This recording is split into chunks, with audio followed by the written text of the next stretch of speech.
చాలా మంది పేరెంట్స్ వాళ్ళ పిల్లల్ని ఇన్వెస్ట్మెంట్స్ లాగా పెంచుతారని నేను మీకు చెప్తే, we did everything for you అనే ఈ ఫ్రేజ్ లవ్ కాదు, అది ఒక సైకలాజికల్ డెట్ ట్రాప్ అని నేను మీకు చెప్తే, చాలా వరకు పేరెంట్స్ ఇంకా వాళ్ళ పిల్లల మధ్యలో గొడవలు పిల్లలు మాట వినకపోవడం వల్ల కావు, పేరెంట్స్ వాళ్ళ పిల్లల బౌండరీస్ ని రెస్పెక్ట్ చేయకపోవడం వల్ల ఈ కాన్ఫ్లిక్ట్స్ వస్తాయని నేను మీకు చెప్తే, ఈ వీడియో పేరెంట్స్ ని బ్లేమ్ చేయడానికి చేయలేదు. ఎన్నో జనరేషన్స్ ని సైలెంట్ గా డ్యామేజ్ చేస్తూ వస్తున్న ఈ టాక్సిక్ పేరెంటింగ్ అనే సిస్టమ్ గురించి డిస్కస్ చేసి, పేరెంట్స్ ఇంకా వాళ్ళ పిల్లల మధ్యలో అయ్యే గొడవల్ని అర్థం చేసుకొని ఆపడానికి వీడియో చేస్తున్నాను. ఇది మోటివేషన్ కాదు, రియాలిటీ చెక్. సైకలాజికల్ పర్స్పెక్టివ్ ప్రకారంగా ఈ టాక్సిక్ పేరెంటింగ్ స్టార్ట్ అయ్యేది ఒక కోర్ బిలీఫ్ వల్ల. మేము మీకు జన్మనిచ్చాము, అందుకే మీరు ఎప్పటికీ మాకు రుణపడి ఉండాలి అనే బిలీఫ్ కండిషనల్ లవ్ లో డీప్ గా రూట్ అయి ఉంటుంది. న్యూరో సైన్స్ చెప్పేది ఏంటంటే, ఒక చైల్డ్ పర్ఫార్మెన్స్ చేసినప్పుడే నాకు లవ్ దొరుకుతుంది అనే ఫీలింగ్ తోని పెరిగితే వాళ్ళ బ్రెయిన్ లవ్ ని అప్రూవల్ తోని అసోసియేట్ చేస్తుంది,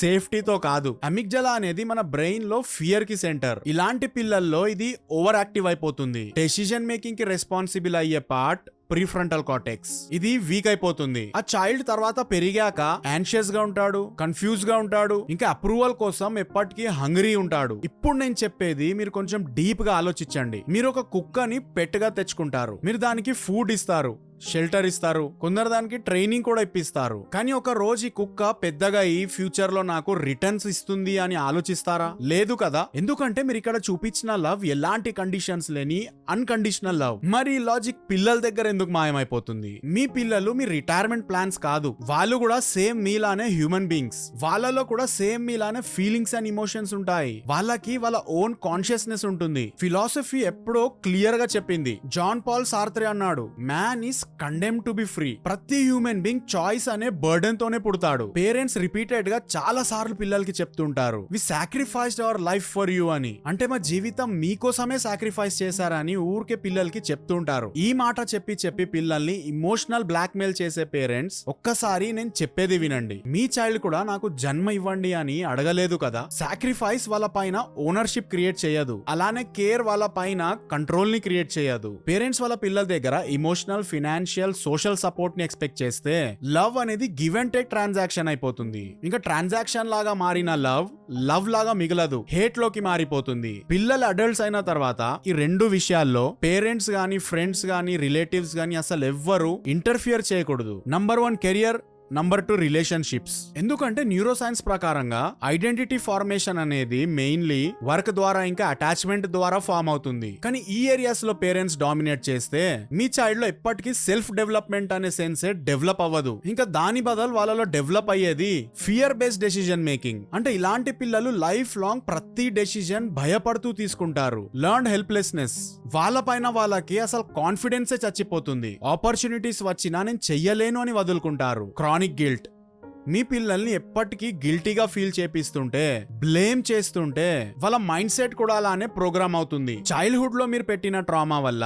వాళ్ళు anxiety, depression, self criticism, social withdrawal లాంటి సైకలాజికల్ ఇష్యూస్ ని ఫేస్ చేయాల్సి వస్తుంది. దాని వల్ల వాళ్ళ డైలీ ఫంక్షనింగ్ ఇంపాక్ట్ అవుతుంది. వాళ్ళు ఎప్పుడు ఏదో ఒక గిల్ట్ లోనే బ్రతుకుతూ ఉంటారు. పేరెంట్స్ అంటుంటారు, we only want what's best for you అని. కానీ చాలా సార్లు వాళ్ళు బెస్ట్ కాదు, ఫెమిలియర్ గా ఉన్నవి. అంటే వాళ్ళు చూసిన లోకంలో వాళ్ళకు తెలిసి వాళ్ళకు అనుకూలంగా ఉండేదే కోరుకుంటారు. పిల్లలు మాట వినకపోతే టాక్సిక్ పేరెంట్స్ వాళ్ళని బ్లాక్ మెయిల్ చేస్తారు. మీకోసం మేము ఇంత చేసినా కూడా మేము వెళ్లిపోయిన తర్వాత మీకు తెలుస్తది, మంచి పిల్లలు ఇలా బిహేవ్ చేయరు. ఈ మాటలన్నీ ఇమోషనల్ మ్యానిపులేషన్స్, కేర్ కాదు. దయచేసి అర్థం చేసుకోండి. ఈ మాటలన్నీ మీరు చెప్పినప్పుడు మీ పిల్లలు పడే బాధని దయచేసి అర్థం చేసుకోండి. కంపారిజన్ అనేది సైకలాజికల్ వైలెన్స్. ఆ శర్మ అంకల్ వాళ్ళ కొడుకుని చూడు, వాళ్ళ కూతుర్ని చూడు, ఇలా ప్రతిసారి పేరెంట్స్ వాళ్ళ పిల్లల్ని వేరే వాళ్ళతోని కంపేర్ చేస్తుంటారు. కానీ ఒక్కటి మర్చిపోతారు, మీరు ఎవరితోనైతే మీ పిల్లల్ని కంపేర్ చేస్తున్నారో వాళ్ళు మీకు చూయించేది రియలా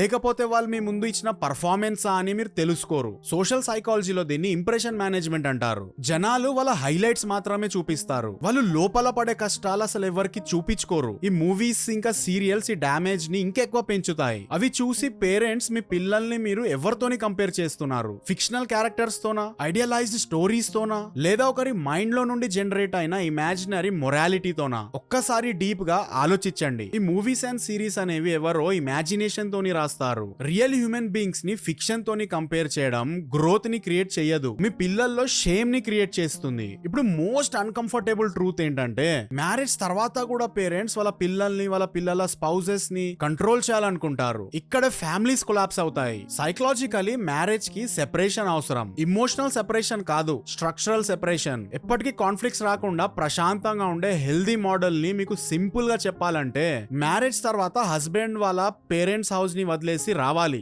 వైఫ్ వాళ్ళ పేరెంట్స్ హౌస్ ని వదిలేసి రావాలి. ఇద్దరు కలిసి ఒక న్యూట్రల్ స్పేస్ ని బిల్డ్ చేసుకోవాలి. ఈ హౌస్ లో ఇద్దరి పేరెంట్స్ సైడ్ నుంచి డామినేషన్ ఉండకూడదు. ఎందుకంటే కంపారిజన్స్ రిలేషన్షిప్స్ లో కాన్ఫ్లిక్ట్స్ క్రియేట్ చేస్తాయి. పవర్ డైనమిక్స్ ఇద్దరి మధ్యలో హేట్ ని క్రియేట్ చేస్తుంది. ఇంటర్ఫియరెన్స్ ఇంటిమేసీని డిస్ట్రాయ్ చేస్తుంది. వైఫ్ తన ఫ్యామిలీని వదిలేసి వస్తే హస్బెండ్ కూడా వదిలేసి రావాలి. ఇది ఈక్వాలిటీ స్లోగన్ కాదు, స్ట్రక్చర్. కొడుకు వాళ్ళ వైఫ్ వాళ్ళ పేరెంట్స్ ని చూసుకోవాలనేది స్టీరియోటైప్. ఇది ఒక outdated belief.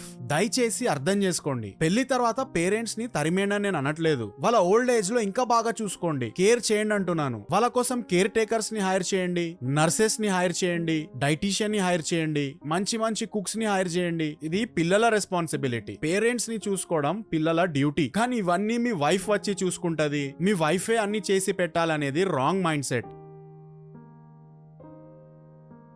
Wife and husband వాళ్ళ పిల్లల కోసం వాళ్ళ ఇంట్లో ఏం చేసుకుంటారనేది వాళ్ళ పర్సనల్ డెసిజన్. వచ్చిన వైఫ్ వాళ్ళ హస్బెండ్ వాళ్ళ పేరెంట్స్ కోసం కూడా చేసి పెట్టాలంటే అది ఇమోషనల్ ఎక్స్‌ప్లాయిటేషన్. ఇద్దరు ఒక ఇల్లు తీసుకొని ఉండండి, మీ పిల్లలతోని హ్యాపీగా ఉండండి. మీ పేరెంట్స్ దగ్గర కూడా వెళ్ళిరండి. ఇద్దరు వాళ్ళ పేరెంట్స్ నీడ్స్ ని కూడా ఫుల్ఫిల్ చేయండి. పేరెంట్స్ కూడా వాళ్ళ పిల్లల కేర్ తీసుకునే పనిలో వాళ్ళ పర్సనల్ లైఫ్ ని, వాళ్ళ ఇష్టాలని పక్కన పెట్టేస్తారు. సో మీరు పెళ్లి చేసుకొని సెటిల్ అయి వెళ్తే వాళ్ళకు పర్సనల్ స్పేస్ దొరుకుతుంది. వాళ్ళు వాళ్ళ డ్రీమ్స్ ని ఫుల్ఫిల్ చేయగలుగుతారు. డెవలప్మెంటల్ సైకాలజీ ప్రకారంగా పేరెంట్స్ వాళ్ళ పిల్లలకి 18 ఇయర్స్ ఏజ్ వచ్చే వరకు రెస్పాన్సిబిలిటీస్ తీసుకోవాలి. తర్వాత పిల్లలు ఇంటిని వదిలేసి బయటికి వెళ్ళాలి, కొత్త స్కిల్స్ నేర్చుకోవాలి, మనీ ఎర్న్ చేయాలి, ఇండిపెండెంట్ గా వాళ్ళ కాళ్ళ మీద నిల్చోవాలి. ఇంకా పేరెంట్స్ కూడా వాళ్ళని వాళ్ళు రీడిస్కవర్ చేసుకోవాలి. మీ ప్రైవసీని ఎంజాయ్ చేయాలి, మీ ఓన్ లైఫ్ మీరు బ్రతకాలి. ఎవ్వరు మీ పైన డిపెండ్ లేని హ్యాపీ లైఫ్ ని బర్డెన్ లేకుండా బ్రతకాలి. కానీ ఇప్పుడు మనం మన సొసైటీ చూస్తున్నాము, చాలా మందికి 30 ఇయర్స్ ఏజ్ వచ్చినా ఫినాన్షియల్ గా వాళ్ళ పేరెంట్స్ పైన డిపెండ్ అయి ఉంటారు. ఇంకా పిల్లలకి 30-40 ఇయర్స్ ఏజ్ వచ్చినా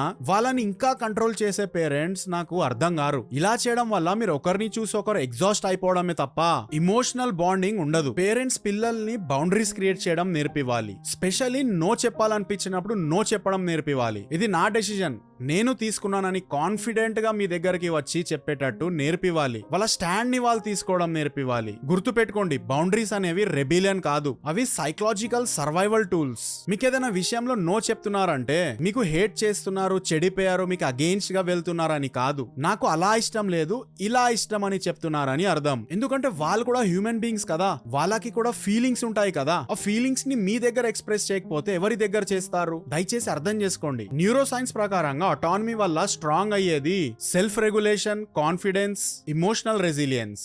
బౌండరీస్ ని సెట్ చేసే చైల్డ్ అన్గ్రేట్ఫుల్ కాదు, మెంటలీ హెల్దీ అని అర్థం. గుడ్ పేరెంటింగ్ కంట్రోల్ కాదు, గుడ్ పేరెంటింగ్ సాక్రిఫైస్ కాదు. గుడ్ పేరెంటింగ్ అనేది ఇది, raise you strong enough to live without me. మేము ఉన్నా లేకపోయినా నువ్వు ఈ లోకంలో స్ట్రాంగ్ గా ఉండేలా నీకు పెంచామని అర్థం. పేరెంట్స్ పిల్లల్ని నిజంగా ప్రేమిస్తే వాళ్ళు ఏం మాట్లాడకుండా మీరు ఇచ్చే ఆర్డర్స్ ని బ్లైండ్ గా ఫాలో అయ్యే పిల్లల్లాగా కాకుండా వన్ డే లోకంలో మీ తర్వాత కూడా ఒంటరిగా వాళ్ళ కాళ్ళ మీద నిల్చొని మీ జనరేషన్ ని ముందుకు తీసుకెళ్లే వాళ్ళలాగా ప్రిపేర్ చేయడం.